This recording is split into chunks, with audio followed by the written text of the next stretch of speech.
সময়টা ছিল ১৯৯৪ ২ থেকে ৩ ডিসেম্বর। আবহাওয়া ছিল শীতের শীতল।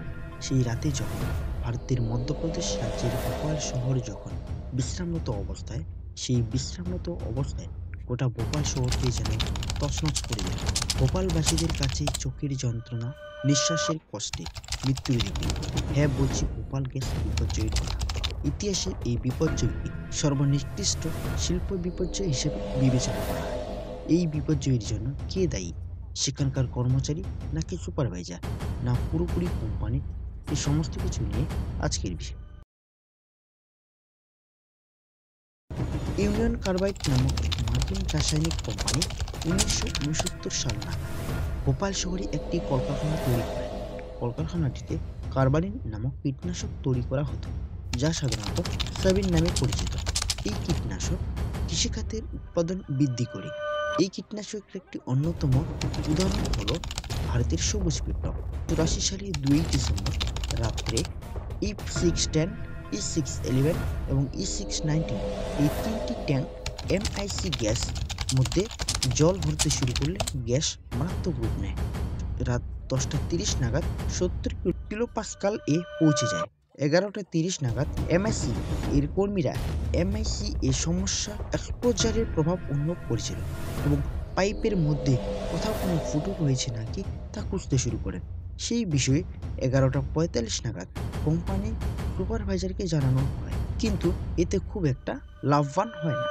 রাত ১২টা ১৫ নাগাদ নতুন শিফটের চা বিরতি হওয়ার সময় কর্মচারীরা খুব একটা পাত্তা দেয় না বিষয়টিকে। রাত ১২টা ৪০ নাগাদ যখন চা বিরতি শেষ হয়, তখন E610 এর ট্যাঙ্কটি জটিল অবস্থায় পৌঁছে যায়। ট্যাঙ্কের তাপমাত্রা ২৫ ডিগ্রি সেলসিয়াস ছাড়িয়ে যায়। এতক্ষণে অনেক পরিমাণে গ্যাস বায়ুতে মিশতে শুরু হয়ে যায়। ৩ ডিসেম্বর রাত ১টা থেকে ২টা ১৫-র মধ্যে গোটা ভোপাল শহর গ্যাসে ছড়িয়ে পড়ে।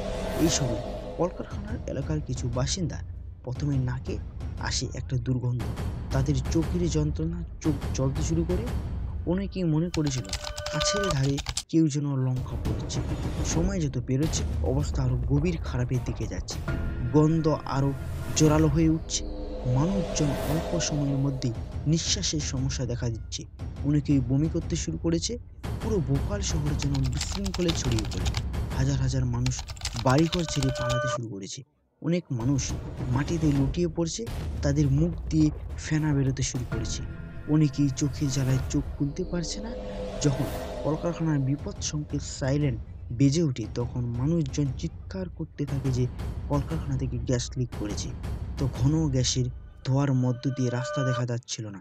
মা জানে না যে তার সন্তান মৃত্যুর কোলে ঢলে পড়েছে, আর সন্তানটাও জানে না যে তার মাকে সে হারিয়েছে। শহরের হাসপাতাল, প্রাথমিক চিকিৎসালয়ে মানুষের ভিড় উপচে পড়েছে। ক্রমাগত গ্যাস আক্রান্ত মানুষকে নিয়ে আসা হচ্ছে।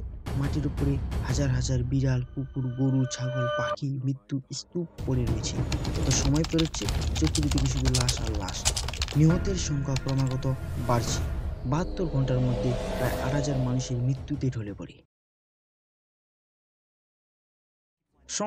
সংস্থার চেয়ারম্যান ওয়ারেন অ্যান্ডারসনকে ভারতীয় প্রশাসন বাহিনী গ্রেফতার করে। তো তাতে আর লাভ কি? কয়েকদিনের মধ্যেই জামিন পেয়ে যায় এবং দ্রুত ভারত ত্যাগ করেন। সরকারিভাবে তাকে পলাতক হিসেবে ঘোষণা করা হয়।